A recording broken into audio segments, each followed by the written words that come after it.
эмне жетпейт сага? Мага баары эле жетип турат, баары жакшы эле жетип турат. Мага баары эле жетет. Мага бүт баары жетет. Мага баары эле жетиштүү. Азырынча мага баары жетишет деп ойлойм. Баары эле жетет мага. Жеке турмушумда Кудайга шүгүр баары жетишет. Азырынча мага бүт баары жетет. Кудай шүгүр менин жашоомдо бүт баары бар. Жок, мен бүт баары эле жетишет. Баары жетиштүү. Бүгүнкү күндө мага баары жетиштүү.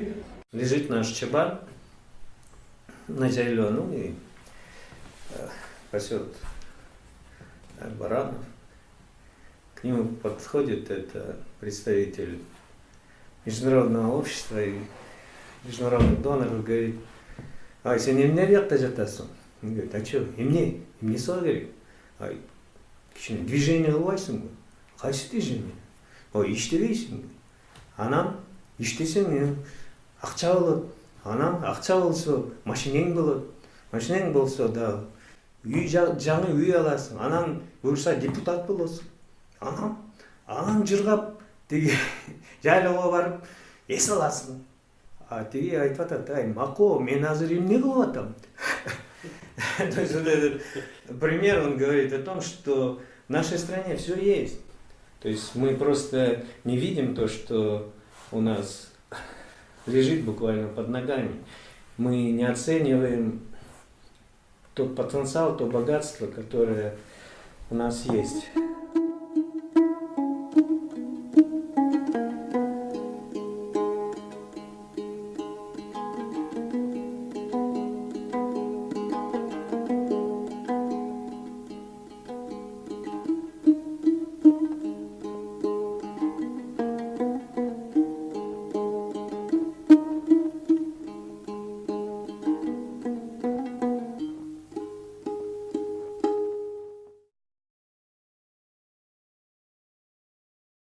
Капитализм в себя уже как бы изжил. Для страны, для мира нужна новая модель жизни человека, где деньги играют минимальную роль. Потому что они говорят, сегодня богатство, оно не должно измеряться только деньгами. Богатство измеряется знаниями, богатство измеряется интеллектом, богатство измеряется инновациями, богатство измеряется творчеством. Это такие вещи, которые нельзя просто как бы оценить через цифры.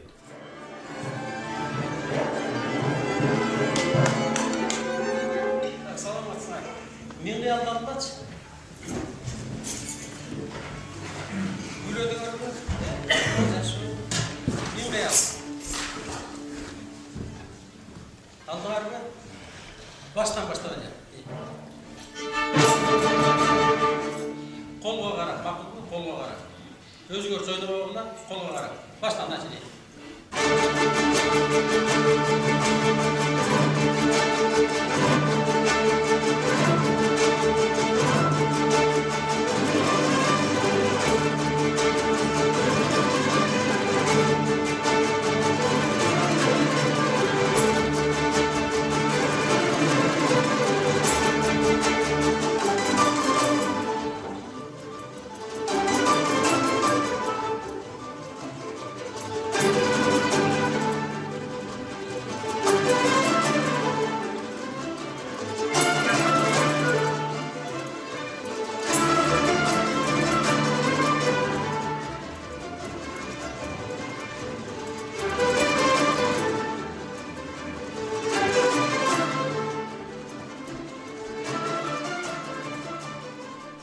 В нашей стране сколько бы государство, да, там не вливало в такие отрасли, как сельское хозяйство, там, промышленность, если посмотреть на динамику, они все идут вниз.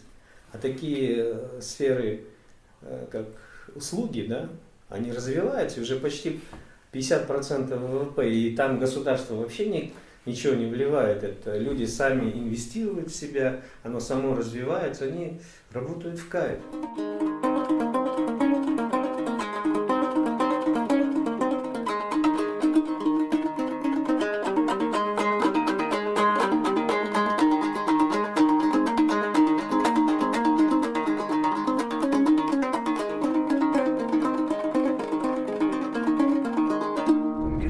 аттадым.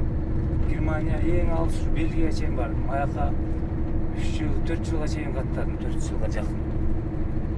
Андан кийин Россияга бардым, көп эле жерге бардым. Грузия, Азербайжан.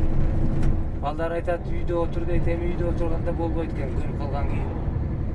Уже үйгө да көп мындай тура албайсың, чыккың келет. Үйдөн анан тиягың ооруп, биягың ооруп, үйдөн да биреме рейсте жүрсөң, көп ооруганды да билинбейт, алаксып эметесиң ошондой. Актер болуп эмгектенем театрда, кээ бирде спектакль коюп режиссер болуп, концерт, андан тышкары фольклордук ансамбль Самал деген бар, ошондо дагы музыкант болуп дагы эмгектенем. Анан кээ бирде кол бошоп калганда өзүмө алаксыз үчүн менен мондай нерселерди, бул жанагы карападан, чоподон, карапачы деп коет негизи. Анан ушундай нерселерди жасап алектенем. Этот индекс счастья измеряла одна из британских компаний. Этот индекс измерялся среди 151 страны. И что самое удивительное, там Кыргызстан был на 19 месте. А по другим индексам, допустим, по уровню бедности, там Кыргызстан был где-то в конце всех этих стран.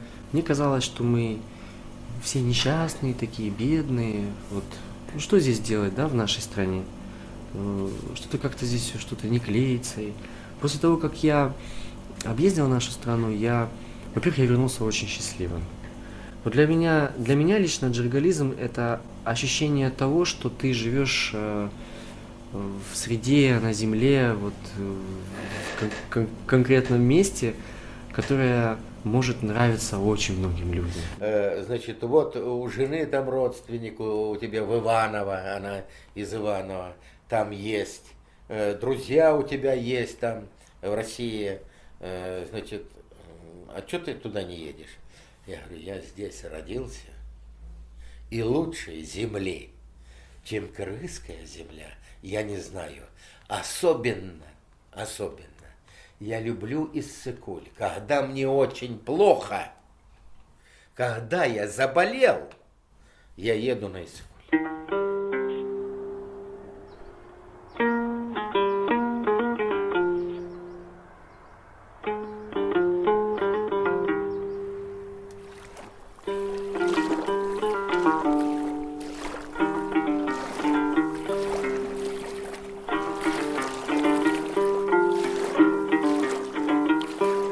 Многие вещи, которые сейчас западное общество нам пытается, как какие-то принципы, они уже были у наших предков. Понимаете, допустим, отношение к экологии, к окружающей среде, отношение к другим людям.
Когда сравниваешь, допустим, да, вот все эти случаи, которые у нас в стране, связаны, допустим, с горной добычей, где бы ни копал инвестор, везде местное население возмущается.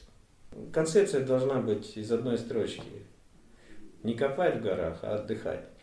Надо сделать так, чтобы люди ловили кайф, вот просто создавать какие-то новые творческие вещи, там, я не знаю, фильмы снимать, там, песни писать, картины. Они должны просто развивать какой-то бизнес, там, туристический.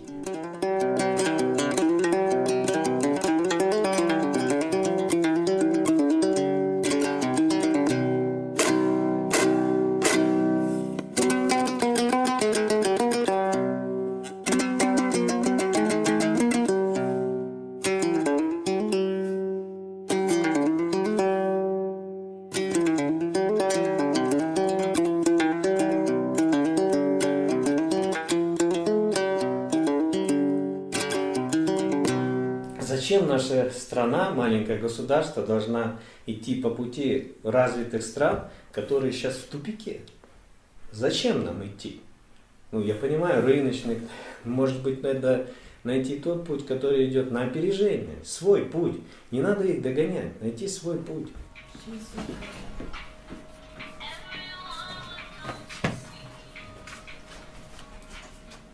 Жаңы замандагы жагындоордогу кыргыздардын улуттануусу болбосо азыркы улуттун өнүгүүсүнүн интегралдык изилдөөсү. Бул китеп ошол орусча «Нациогенез кыргызов новой эпохи. Интегральное исследование современного нациообразования» деп аталат. Мунун негизги өзөгүн түзгөн ой кыргыз улутунун табияты кандай? Кыргыз улуту өткөндө болгон касиеттерин кайра кантип кайтарып алат, анан ордубузга кандай улутту калтырабыз?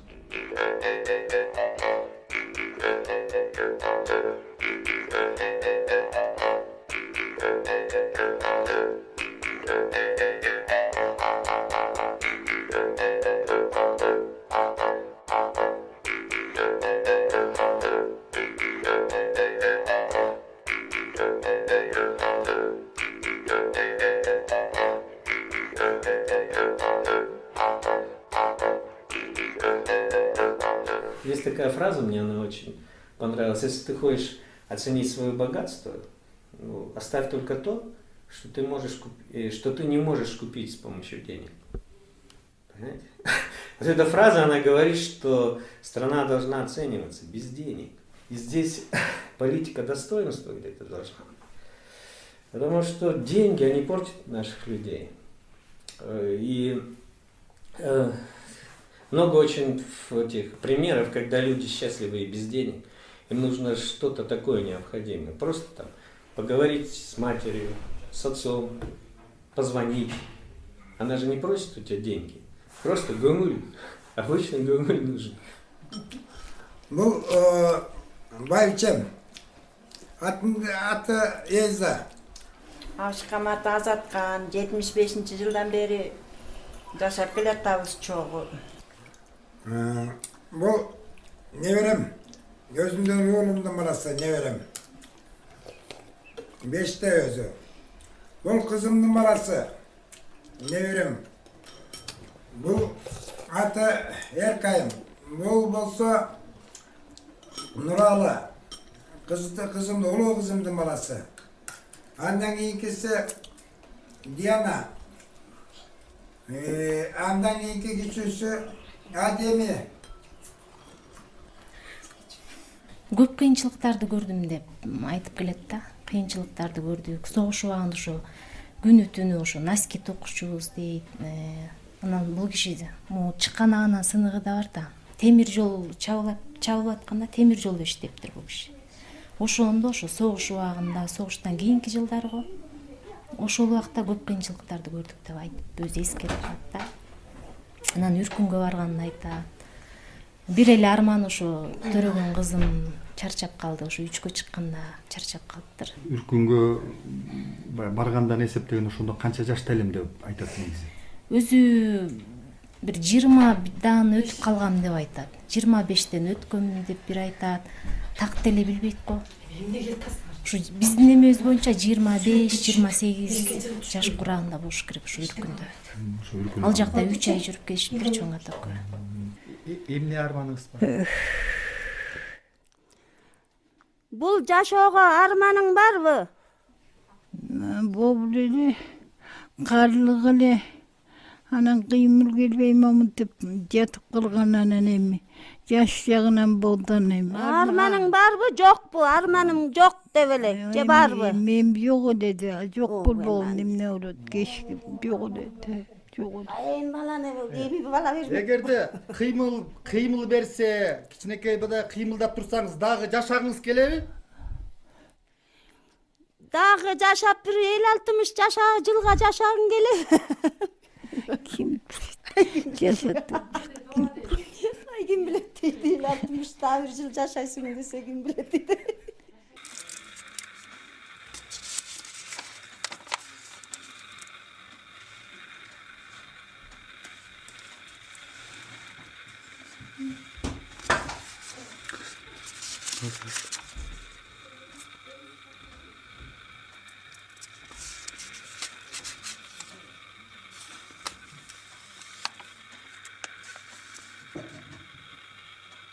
И вы знаете, вот на контрасте того, что вот в средствах массовой информации сплошной негатив в основном идет, как-то это все надоело. И хотелось что-то положительного. И здесь вот мы почувствовали такую творческую струю. Вот иногда бывает, да, если ты эту творческую струю почувствуешь, что как бы идеи за идеей приходят. Мы решили создать это движение, потом создали веб-сайт Журнализм KG. И на веб-сайте начали собирать всякую информацию мирового уровня, какие-то примеры из нашей жизни, жизни наших людей. Колумдан келсе тулган жер, көз сумар болуп тагылсам, улуңду кимдир талашмак, от жалын болуп жагылсам, сактасын суук көздөрдөн, садага мошто жеримде, сулайман бирим колдосу, жол жүрөк батыр элимди. Азыр мен иштеп атам. Ишимде так аткарам. Больнойлоруман жалп жок. Ишимди так аткарып үйгө көңүлүм ток кетип атам. Мен үчүн журнализм үйдө апам бүтүп атат тоңал бышырып. Журнализм мен жыргал, мына шу жүргөн үйдөн жыргал. Кандай жыргал болот? Жүргөн турганын баары эле жыргал. Ооруп алсаң, денең болсо бардыгы жыргал. Бул жашоо өзү жыргалчылык да ошол. Бул жарык дүйнөгө келгенден кийин жыргалчылык жашоодо жашайбыз, жакшы жашоодо, жакшы нерселерди иштейбиз. Мен үчүн ошондой. Бар жок барат эне окуп атам.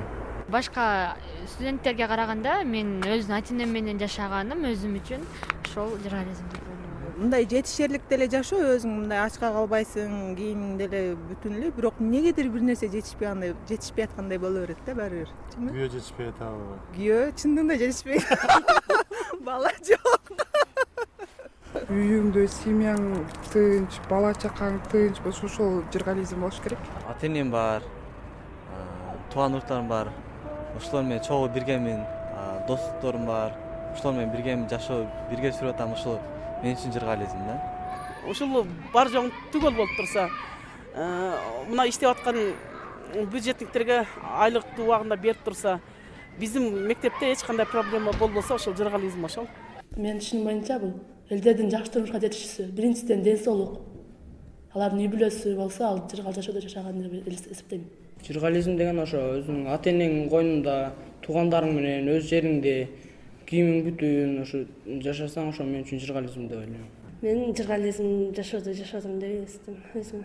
Журнализм деген бул мен түшүндүгүм боюнча өз өлкөңдө ата-энең менен ата-энеңдин ишеничин актап жашасаң, ошо журнализм. Жашоо бар жогубуз бар. Мисалы мектепте окуйм десек окуй алабыз, мисалы. Анан каалаган кесибибизди тандасак, каалаган кесибибизди окуй алабыз. Сөзсүз бар жогубуз бар бизде журнализм. Балдарга билген билимимди бергенде, мисалы үчүн мен рахаттанам. Рахаттанам, себеби мен иштебей калсам ушуларды балдарга айтпай калмакмын, балдар ушуларды билбей калмак. Билгениңди балдарга айтып бергениң жакшы экен деп кээде жыргайм чындап эле. Журнализм деген бул эми абстрактуу нерсе да. Мына журнализм дей албайсың.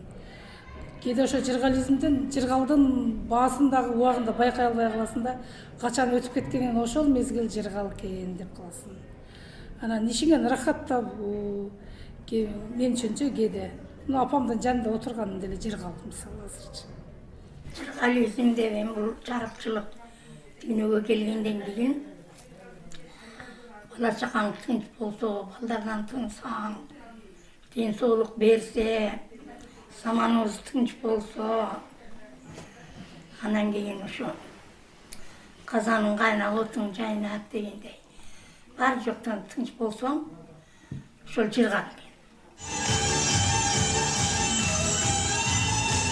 Мен жолдошумдун айткан сөзүнө толугу менен кошулам.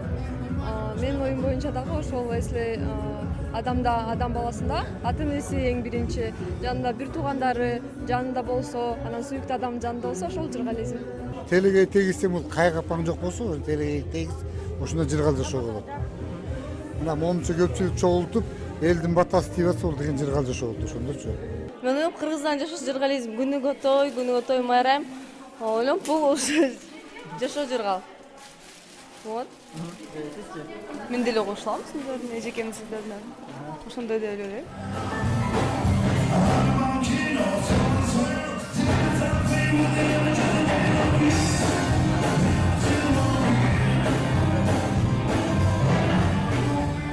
Вот вы знаете, я считаю, что ЖИ, он вообще над экономический, над финансовый, над партийный, он над религиозный, над национальный. Вот он просто, это вот связано с местом, это связано вот как бы с окружением, и это связано с энергетикой, которая здесь есть.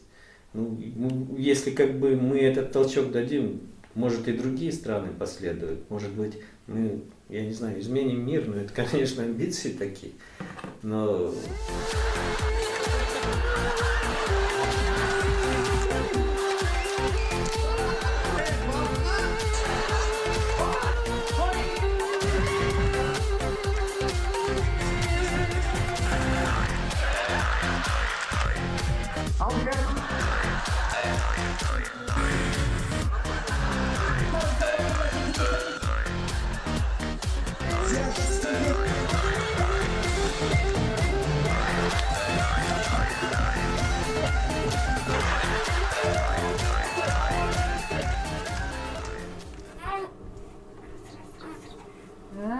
Hazır.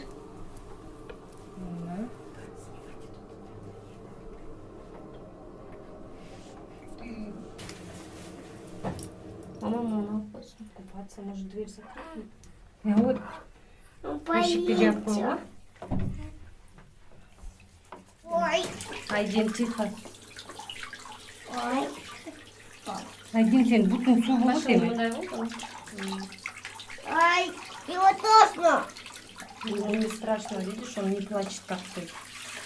Ты же плачешь, когда я тебя говорю. Аны эң негизгиси мен үчүн ар кимге кандай болушу мүмкүн бак. Мен үчүн ушул өзүм жасаган жумуштар, жазган музыкалар. Эгерде ушул музыканы кайсы бир жерден угуп калсам, мен үчүн чоң бакыт. Жыргализм ушул бала бакыраң эсенчиликте амандыкта болсо, алардын жаманчылыгын көрбөсөң, өзүңдүн эмгегиңен байыртап жашасаң, ошол жыргалга тете болгон жашоо болот деп ойлойм да.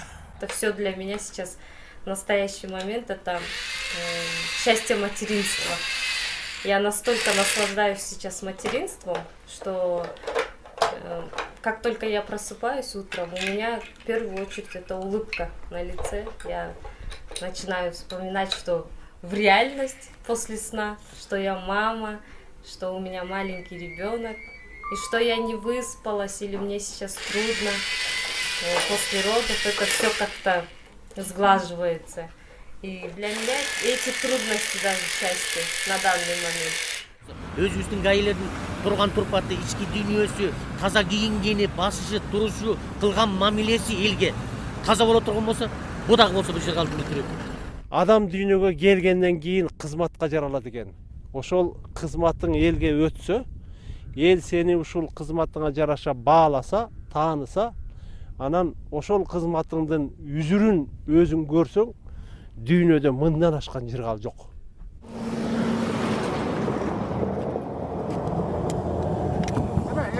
ишламды чыгып кетиптир эмесинчи. Жел чыгып кетпеди эмесинен. Мына жерде бир трубкасы жарылып. Полный воздух берет да бу эмегечи системага.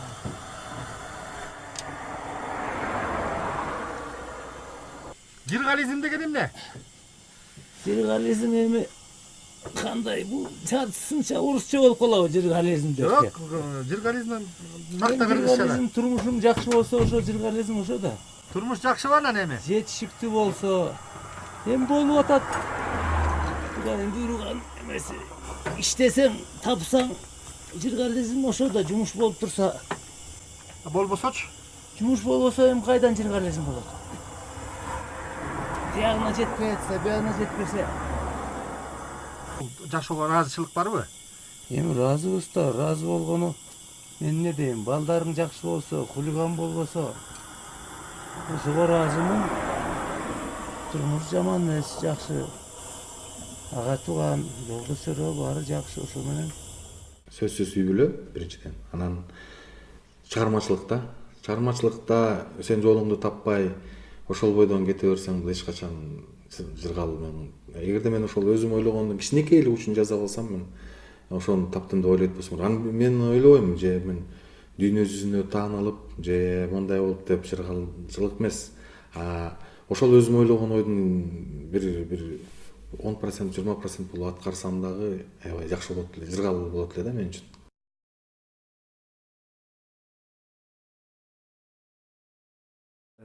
И вот читаешь разные книжки, да, очень интересно, да. Говорят, сейчас миром правят те люди, которых обучили вот экономисты по вот этим старым стандартам. Но на самом деле сейчас нужны совершенно другие люди, чтобы все это повернуть. И эти люди, они где-то вот там. Вот. Ну, можно этих людей... Я такой, вот сколько по регионам поездил, я понял, такой даже принцип я придумал. В Кыргызстане месторождение талантов. Много месторождений, не золота, там, не угля, а талантов, талантливых людей. И просто вот оно наше богатство, помимо природных и так далее, и так далее. Вот где наш путь развития страны. Эме деген гүл? Кимдики бул? Өзүң чыгардыңбы? Кана дагы чертип берчи ошону.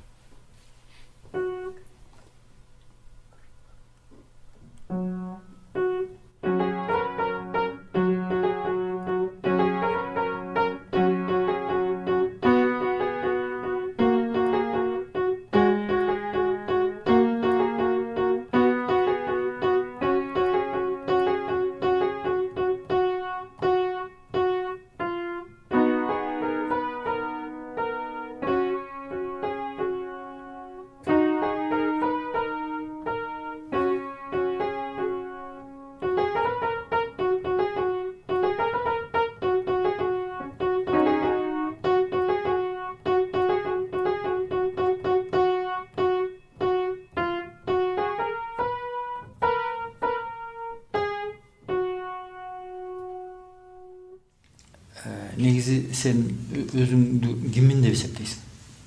Мен Саяк Баята деп эсептейм. Ошо чоңойгондо Саяк Баята болгум келет деп. Депутаттын кереги жок, Саяк Баята эле болгум келет. Макул. Анда манас айтат турбайсыңбы? Манас айтам. Анда азыр ошо кайсыл манастын кайсы жерин айткың келип атат? Мен силер өзүңөр сурасаңар эле айтып берем. Анда мисалы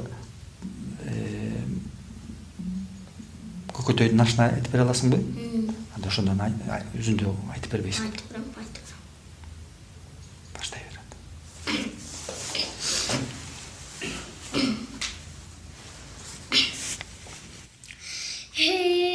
Мани кератып алкылдап, батана тону жаркылдап, бай баласы укурун ашым карбутай каркылдап, бүлдүрүп жолу катыр жол деп, ачуулан сүрүнүп, улуп болбой улуп кал, сунуң болбой улуп кал, кемеге денечеген, кейпин курсун үттеген, жер отуктан этчеген, жерге кирген иттеген, камбалогун алсаңчы, карным тойду койдум деп. Карныма газ салсаңчы, тоюңда койдум карныңды. Тордоктун сондо келсечи, ашка таган бул этти. Анан кийин жесеңчи, наадан сыгын ашты. Айткан өттүң үчүлүгүн айтып өз көзүнө кайтканы коңурбайдан кең эмес. Ошондо бүткөн айтып шайтаным бу. Андай болсо акыр деп, аш берген чакыр деп, жолоймай акыл деп, маникерди алайын, жураткан бул акыл деп, менен шарекет маникерди бересиң, маникерди бербесең, балеге дурус, кишимиз дебем, таканат дебем, атка салам, айланга салам, тоңга салам, тоғду жа саламын, нарагыр чаңгаңыр, айтагы да жыстына, араташ буңбур, асойчу, асойчу салганы, ашканы букун, айранас галганы, аталына седар, акылдаш бүрүйүн, атуга медар, езилтума мемар, акылдаш бүрүйүн, байкайын мүнөзүн, эйбот, эжипка, банкен, бирийин, эргоңурбай, батырдын, айткандан угуптур.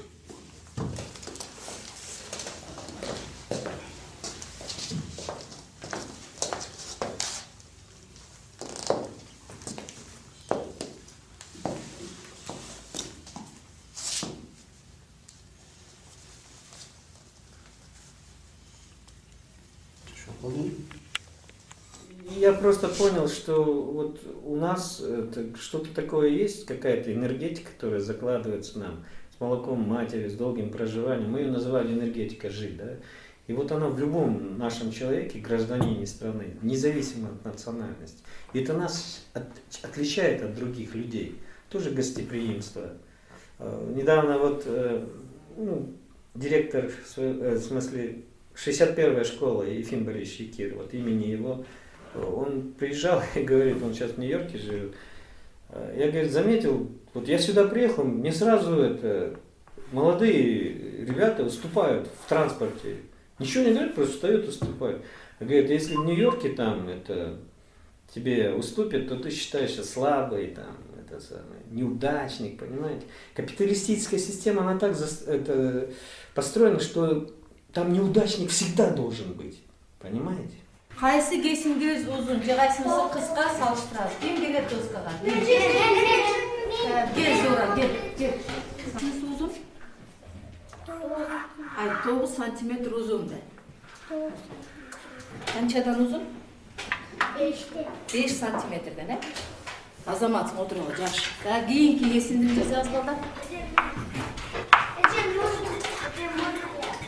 Кийин кыйкырса болду.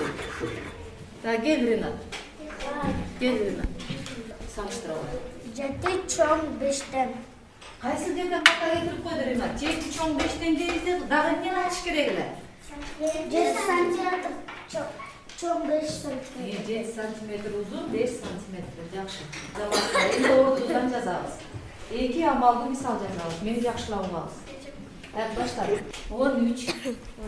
Алуу 3. Кошуу 2 амалды жазабыз. Келечегинде кандай элестетесиң? Ким болоюн дейсиң? Президент. Жакшы экен президент. Президент болгондо эмне кыласың? Кыргызстанда. Кедейлерге жардам берем. Өзүм туугандарыма чоң үй жасап берем. Дагы балдарыма каалаган нерселерди алып берем. Келечекте ким болоюн дейсиң? Президент. Президент болгондо эмне кыласың? Кыргызстанды жакшы кылам. Кыргыз кишилерди жакшы кишилер кылам. Аларды эч ким биякта уруу болбосун деп. Келечекте Кыргызстанда жашап, өзүмдү илимге багыт берем дейм да. Келечекте өзү геологдун болоюн деп аткам элем. Геологдор эмне кылат? Геологдор ошо тоолордо жүрүп, андай тоо кеңдердин анализин жасайт, мисалы. Өзү мындай романтикасы да, жапайы жерде жүрүп, палаткада уктап, ошо жапайы жаныбарлардан коргонуп, ошонусу менен мага жагат. Келечекте өзүмдүн бир чака ишканам ачып, бизнес менен алектенишке. Дизайнер, психолог, же архитектор, же дизайнер. Тренер. Эмне боюнча? Гимнастика. Келечекте ошо журналист алып баруучу болгум келет. Келечекте мен стоматолог болгум келет. Стоматолог. Врач-хирург болгум келет. Жана бүт жер жүзүндө өзүм клиникалардын филиалдары болсун деп. Келечекте мен котормочу болгум келет. Ар бир өлкөлөргө барып Кыргызстандын желегин көтөрүп, мамлекеттерди тыгыз байланышта кылып. Архитектор жана психолог. Буюрса чоңойгондо ушу программист болом деген оюм бар. Келечекте тил алып баруучу болгум келет. Келечекте архитектор болом дегем. Келечекте мен кинорежиссер болом деген үмүтүм да бар бир. Анан келсе экинчи эмем дипломат болуу. Келечекте Кыргызстанды көтөрүп, Кыргызстанга өзүм салым кошконго аракет кылып, дипломат болом го деп ойлойм да. Потому что я сам не кыргыз, но встречаясь с этим народом, мне хотелось, я не знаю, мне хотелось научиться всему, что они умеют. Мне хотелось познать полностью все их традиции. Вот для меня вот это вот в этом счастье. Мне кажется, тут счастье вот в познании своей страны.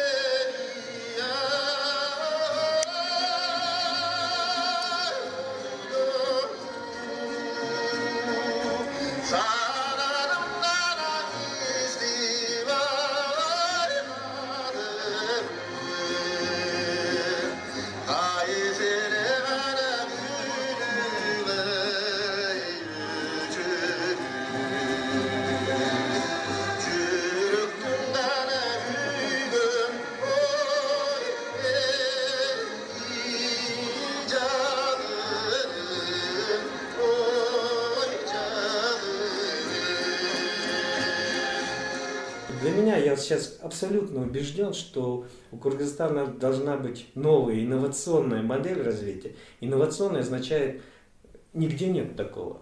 И Кыргызстан, как маленькая страна, как гибкий малый и средний бизнес, она должна не идти за кем-то, она должна что-то придумывать и новое, понимаете? И пусть, и вот принцип джергализма, не мы к ним, а они к нам. Работа там, где мы. Вот такие, понимаете, чтобы мы не ходили с протянутой рукой и благодарили за очередные там инвестиции. Мы должны выбирать, если надо, из этих инвестиций то, что нам нужно. 127 болсын, бұл жер фа.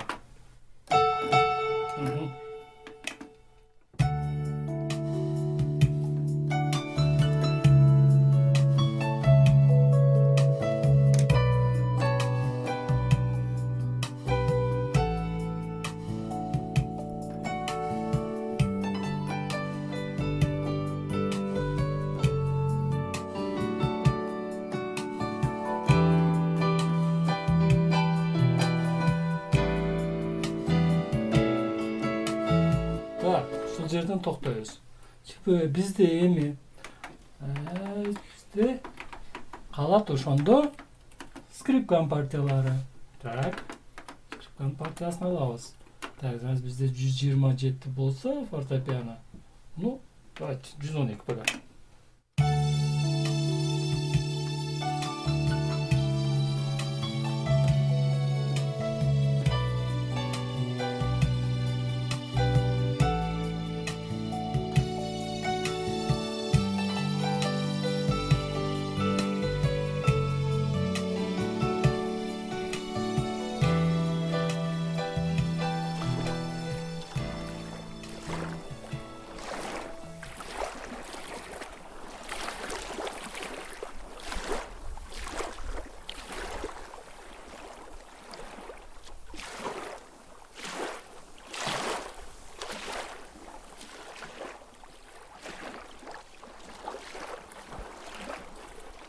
Интересно, я читал, что есть здесь страна Бутан, где официально вместо валового внутреннего продукта измеряется валовое внутреннее счастье. Я на этой конференции видел этих людей. Там я с членами правительства познакомился, и они рассказывали, говорят, Кубат, ты, говорит, представляешь, мы даже не создавали специальный какой-то там благоприятный инвестиционный климат, еще что-то. Мы просто сказали, что вот у нас идея, да, вот вместо валового продукта валовое внутреннее счастье. Ты знаешь, как нам, сколько инвесторов понаехало, сколько там всяких ученых, постоянно какие-то конференции проходят. Столько просто денег, прямых инвестиций идет, просто за одну идею. Мен азыр 2 дүйнөдө жашап атам. Бир дүйнөм ушу бореке ааламдын сырларын үйрөнүп, ааламдын айрым күчтөрүнүн бар экендигине ишенип, ошолор менен унчукпастан мамиле кылып, анан жагы илимдин багыттарын ачып атканым бул өзү мен үчүн мындан ашкан жыргал жок. Экинчи дүйнө бул өзү материализмдин сормо сазынан чыга албай атабыз баарыбыз тең. Пендечиликтен чыга албай атабыз. Адамдардын жетишкендиктери бар, кемчиликтери бар. Ошолордун бардыгын тең баштан өткөрүп атабыз. Анан эмне болгон күндө дагы мен ишенем, биздин Кыргызстандын келечеги чоң. Үмүт бул келечек. Үмүтү жок келечек болбойт. Биз ар бир күнү үмүттөнүп, биз чыгармачылык адамдар өзүбүз эле үмүттөнүп, элди да ошондого ишендирип, үмүт бар, алда жакшы бар деп жашайбыз да. Мындай чын-чынында мондай аябай тереңдетип кирсек, анда оорураак болуп калат да. Ошон үчүн эртеңкини дагы бүгүнкү күн менен жакшынакай үмүт менен жашайбыз. Ошон үчүн могуларды жазап, ошон үчүн бирдеке аракет кылып, кээ бирде үйгө барбай иштеп, ошон үчүн талаалап болсо да иштеп жүрөбүз да. Кыргызстандын келечегин кандай элестетесиң келечек? Кыргызстанды мен абдан кооз дейм. Элдери жакшы. Орус мен Кыргызстанга сыймыктанам абдан. Анткени Кыргызстан биздин жерибиз ушу абдан кооз. Башка жерлердики андай эмес, алар даже биздин жерге жетпей жүрөт. Кыргызстанды кандай элестетесиң? Кыргызстанды абдан өнүгүп келе жаткан, дүйнөдөгү эң кооз өлкөлөрдүн бири, абдан өнүккөн өлкөлөрдүн бири деп ойлойм. Кыргызстанды аябай өнүгүп өскөн, башка мамлекеттердин эң өнүккөн, эң мындай жарык мамлекеттердин бири деп ошондой көрүнөт да. Мен оюм боюнча Кыргызстан келечекте өнүккөн мамлекет, гүлдөгөн, өнүккөн, финанс боюнча өскөн мамлекет болот деп ойлойм. Азыр Кыргызстанда көп эмелер бар, мүмкүнчүлүктөр. Бизде баары экономикабыз баары жакшы мүмкүн. Кичине аракет кылсак да баары жакшы болот деп ойлойм. Кыргызстан жакшы, ошондой көлдөрү бар, тоолору бар, бүт мамлекеттер кызыгып бизге кыялданган Кыргызстан. Кыргызстанды абдан чоң өлкө. Көлдөрү бар, тоолору бийик, бардыгы кызыгат.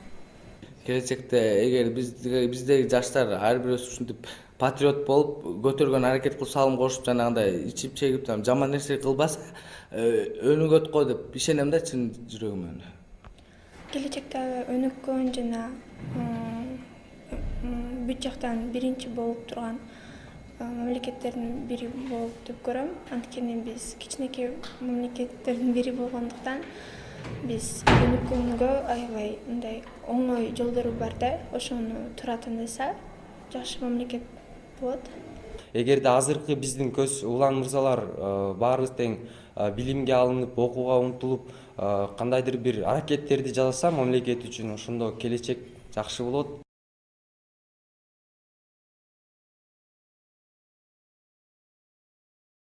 Главным приоритетом нашей страны должна быть культура. Знаете почему?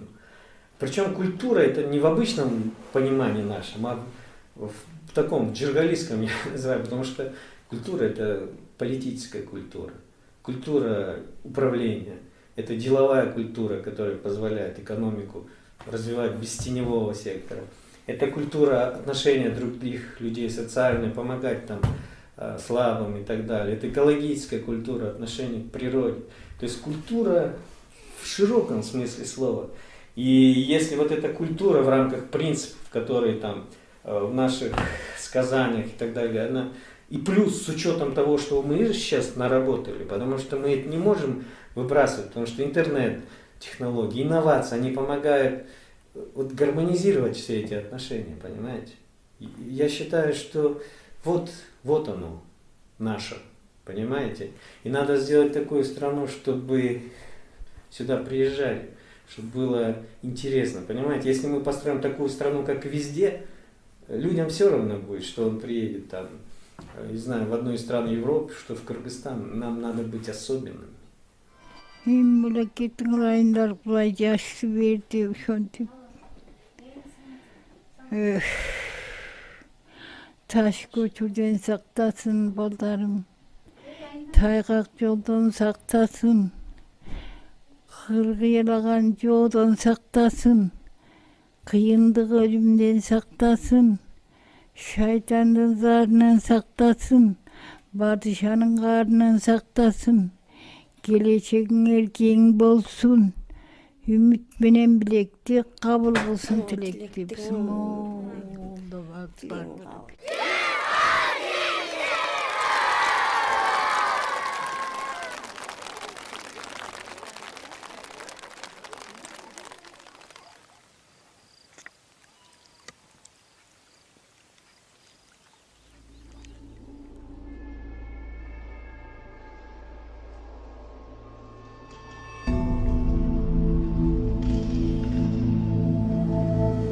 Кара жерде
Thank you.